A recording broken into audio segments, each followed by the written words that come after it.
Nakita nyo naman siguro yung sprocket niya. Sobrang nipis na talaga. Yan, dito ako naguri mga guys. Sabi niya kasi sa akin, tol, pakipalit na lang, please lang. Kahit kulang yung pera ko, basta bago lang yung kadena. Ayan, kitang-kita naman ninyo siguro. Sobrang lugak na talaga. So ayan guys, magandang morning sa inyo. May pasyente naman tayo. Ayan, nakita nyo naman siguro, no? Ang unit natin is aluminum na standard po. Ayan, nakita nyo naman siguro, no? Diba? No? Balibay ito mga guys na nagtitinda dyan sa may merkado. Bali yung problema nito mga guys ay naguguba na yung kadena niya. Gusto niya papalitan ng bago, pero sabi ko sa kanya, pag magpalit tayo ng ganito, baka yung sprocket niya o tinatawag natin pinion ay papalitan din. What?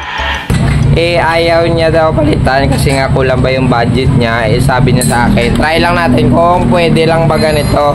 Pero sabi ko hindi na natin mababalik pag nakabit na natin, no? Eh sabi niya okay daw, pero pakita ko sa inyo kung anong problema ng kanyang chain, no? Grabe, sobrang lala, latibay. So ayun mga guys, so dito na, oh. Nakita niyo naman siguro yung sprocket niya, oh. Sobrang nipis na talaga.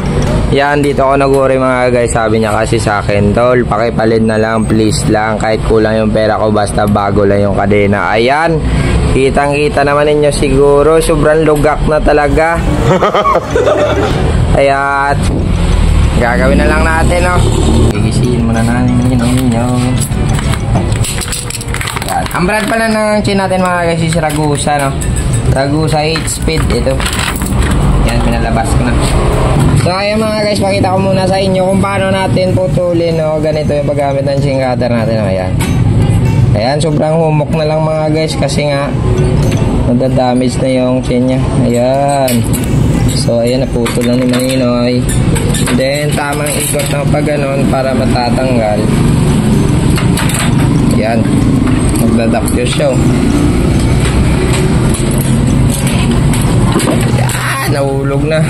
So ito na, kakabit na natin yung bago.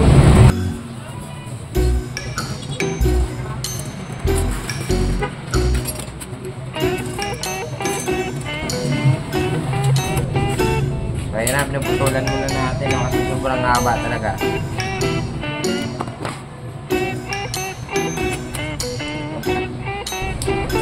Bali, tatlong pares yung pinutol natin mga guys sa dalawa. Tatlong pares mga guys.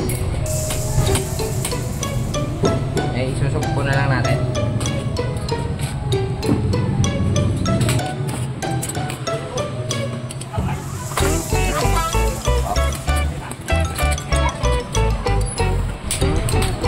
So ayan, nakabit na natin mga guys. Pakita ko sa inyo kung okay ba talaga, pero ayaw ko lang testingan kasi delikado nga. So takot na natin yung chain, no? Pansinin nyo, sobra talagang nipis yung pinion nya. Tsaka dito na lang natin kinakot sa may banda dito, oh. Sa mula sa ibabaw, sa pangatlo lang. Tapos dito, sabi niya sa akin dito lang daw ikabit para hindi naman masyadong mahumok, oh. So ayun mga guys, dahil nakabit na nga natin. Tapos ayaw ko lang testingan kasi nga delikado pa ganyan. Sobrang pudpud na ng sprocket nya. Tatad yung magagawa. Pero suggest ko lang sa gusto magpalit ng mga pinyo, no, na luma-luma na. Yung chain nyo, isama nyo na rin. O di kaya kung magpalit kayo ng chain, palitan nyo na rin yung pinyo, no, diba? Medyo mura lang yung bili nyo, pero abot kaya lang. So maraming salamat sa nanonood, no, at sana na-enjoy kayo sa video. Paalam. Bye bye, dahil sobrang init na, hindi puta.